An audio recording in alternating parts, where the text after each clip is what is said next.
एक कार, 7 लाशें और एक ऐसा सन्नाटा जो चीख चीख कर कुछ कह रहा है।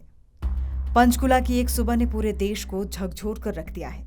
देहरादून से आए एक ही परिवार के 7 लोगों ने जहर खाकर सामूहिक आत्महत्या कर ली। आत्महत्या की वजह टूटती उम्मीदें और दबता कर्ज। पूरा मामला पंचकुला के सेक्टर 27 का है। देहरादून के निवासी प्रवीण मित्तल, उम्र 42 साल, उनकी पत्नी, माता पिता और 3 मासूम बच्चे इस कार में मृत पाए गए। हम 10:30 बजे ना नीचे ब्रदर उतरा था वॉक करने के लिए, तो उसने देखा, जो हमारे नीचे वाले ओनर है उन्होंने बोला, ब्रदर ने भी, कोई गाड़ी खड़ी है अपनी गाड़ियों के बैक साइड ना, कोई अनजान गाड़ी है। तो वो दोनों गए गाड़ी देखने के लिए। तो उस गाड़ी के अंदर एक ही बंदा जिंदा था उस टाइम पे। वो तो कह रहा था अभी आराम कर रहे हैं हम सारे, हम यहाँ पे बाबा रखा 5 सेक्टर ना, उसके पास आए थे, तो हमें होटल मिला नहीं, हम तो इसलिए आराम कर रहे हैं यहाँ पे। तो फिर हमने गाड़ी बंद कर दी उस टाइम पे। भी सो रहा होगा, भी अगला बोल रहा है फैमिली के साथ है, तो फिर हमें लगा भी नहीं, कुछ और गड़बड़ है। हमने दोबारा गाड़ी खोल ली, हमने टॉर्च जला के देखा, गाड़ी के अंदर वॉमिटिंग कर रखी थी सबने, और बाकी सारे बिल्कुल हिला के देखे हमने, तो वो डेड थे उस टाइम पे, कोई भी उठ नहीं रहा था। तो उसके बाद उस बंदे को हमने नीचे उतारा, भी तो नीचे उतरा। तो नीचे उतारने के बाद उसको हमने बैठाया, उससे पूछा भी तूने ये क्या कर दिया, अभी तूने मारा है इनको या तूने क्या किया है। वो कह रहा हमने सबने सुसाइड कर ली, सबने जहर खा लिया हमने। तो फिर हमने पुलिस को फोन कर दिया, कह रहा जी बुला लो जिस मर्जी को, कह रहा मैं तो जहर खा ले मर जाऊंगा 5 मिनट में। तो वो 5 मिनट बाद हो ही गया था, गिर गया था नीचे।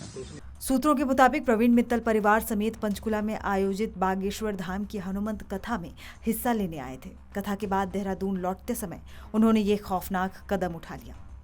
कार से एक सुसाइड नोट भी बरामद हुआ है। शुरुआती जांच में सामने आया है कि परिवार भारी कर्ज और आर्थिक तंगी से जूझ रहा था। यह आत्महत्या उसी टूटे हौसले और टूटते हालात का नतीजा मानी जा रही है।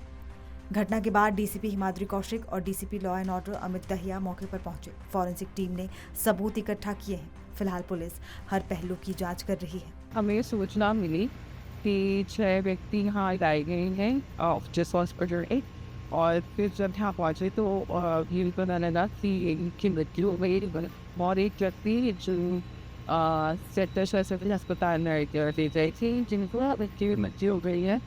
तो इस मैटर में जो हमें प्रथम दृष्टि लग रहा है कि ये आत्महत्या का मैटर में मैटर है।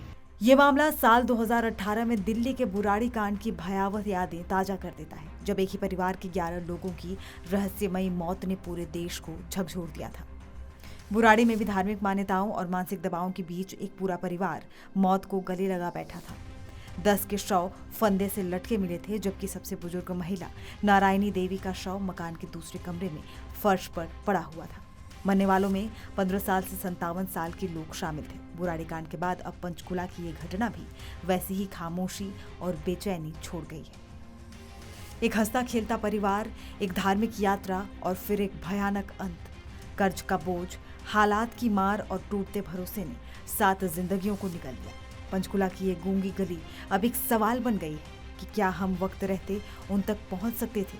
क्या उनकी जान बचाई जा सकती थी? पुलिस फिलहाल अब इस पूरे मामले की तह में जाने की कोशिश कर रही है, लेकिन इस आत्महत्या ने समाज और सिस्टम दोनों को ही कटघरे में खड़ा कर दिया है।